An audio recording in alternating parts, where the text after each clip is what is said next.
Cuba is an audio-visual paradise. It looks and sounds like no other place in the world.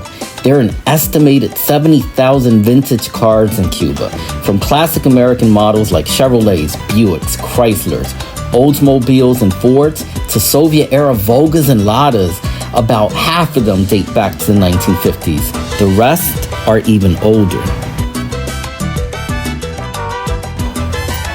After the car show, we went for another free show, a timba concert at La Piragua del Malecón Habanero. This outdoor space is known for entertaining the locals with the best timba bands in town.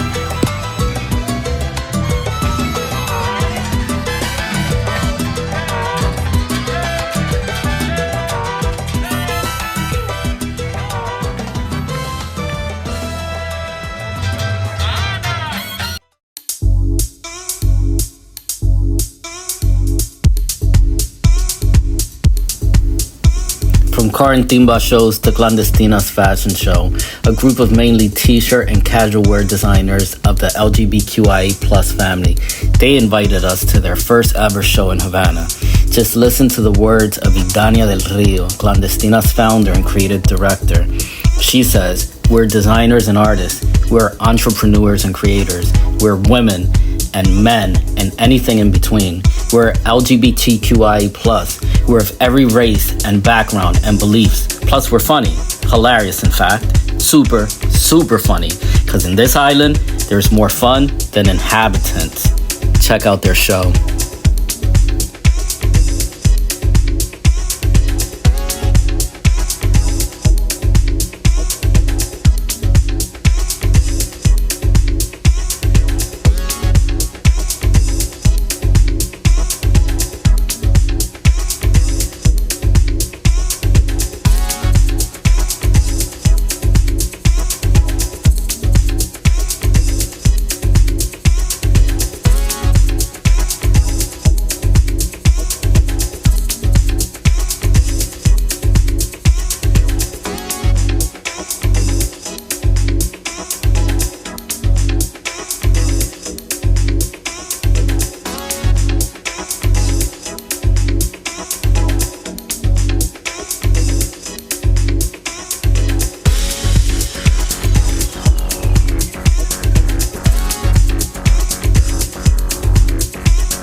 A trip to Cuba just wouldn't be a trip to Cuba without a stroll into King Bar.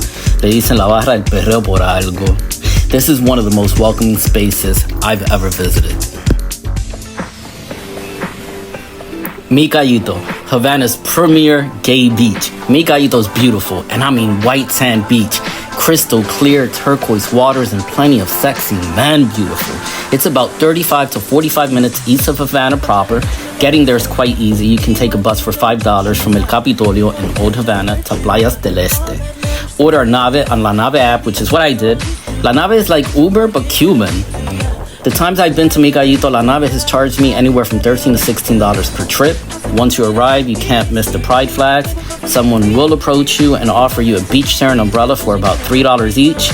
Mi Callito almost always has a massage therapist. And of course, plenty of men offering you other services. Ta-da! The times I've been, even during high season, it's been chill. I can't wait to see the turn up a la Reese Beach in New York City, but I hear it gets lit. Very lit. Lit like this, and this, and this. My favorite tourist trap is the Coco Taxi. It's literally a moped encased in what looks like a fiberglass coconut, hence the name. There's nothing, and I mean nothing like a ride down Malecón in a Coco Taxi. The price should not be more than $5 anywhere in Havana, but times are tough, and with the volatile changes in currency, most Coco Taxeros want $10 for the ride. I'll give you a hack. If you hail a Coco taxi that's parked in front of a hotel, the fee will be $10, no wiggle room for negotiation.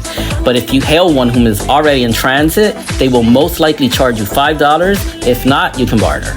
If you would like for me to make a video about currency exchange, leave a comment down below, like, and share.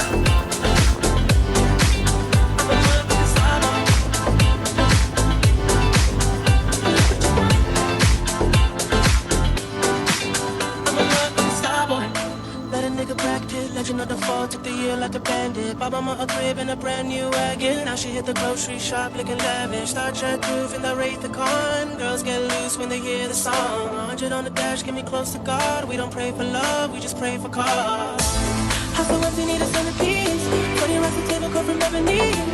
Cut that ivory into skinny pieces. Then she clean up with a face, but I love my baby. You talking money, need a hearing aid. You talking about me, I don't see a shade. Switch on my side, I take the lane. Switch on my code, I keep any pain. Not just one of my favorite restaurants in Havana, but in the entire world. Hama Sushi. These guys have designed a top-tier cocktail program, and their sushi is the real deal, blending flawlessly into local cuisine. Take a look at the menu and its prices. I had to go back for lunch the next day before my flight. Airbnb is the way to go, especially for American tourists. Most Airbnbs are privately owned by Cubans who live in first world countries and have designed their homes to reflect that lifestyle. As part of the Airbnb community, it is important to obey house rules and leave a clean and tidy apartment. I usually always record how I left the place right before my checkout. This one bedroom, one bath apartment in El Vedado neighborhood is one of my favorites. It has all the amenities you can wish for, including a washer, balcony, landline, and included Wi-Fi, which is massively rare in Cuba. Also, it was $65 a night, quite pricey for Cuba. And remember that soundscape I told you about? So I wanted to leave you with this.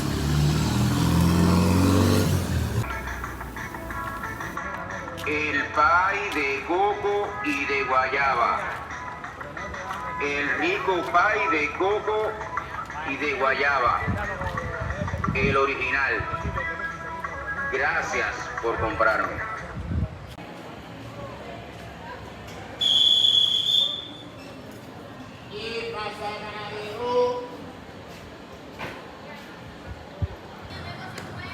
El bocadito de helado.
As I take this flight back home to New York City, I'm a bit sad because, God, why do I love this country so much? Why do I keep coming back regularly with all of its issues, with all of its plights? To my Cuban brothers and sisters, both on the island and away, I stand in solidarity with you. Thank you for contributing to world culture and making the spinning rock a better place to live. Thank you for showing humanity what true resilience and good character is all about. Being in Cuba has made me a better person, a better brother for all peoples. Cuba makes me realize that I have taken things for granted back home. And while things are politically infuriating back home in Puerto Rico as they are here, our peoples have tremendous hearts and souls. I feel like the only part that was missing from my life was my long-lost sibling, and I found about 11 million in Cuba. Your country has rebooted my heart and has made me a better man. Thank you for your love. I will see you shortly. De un pájaro, las dos alas.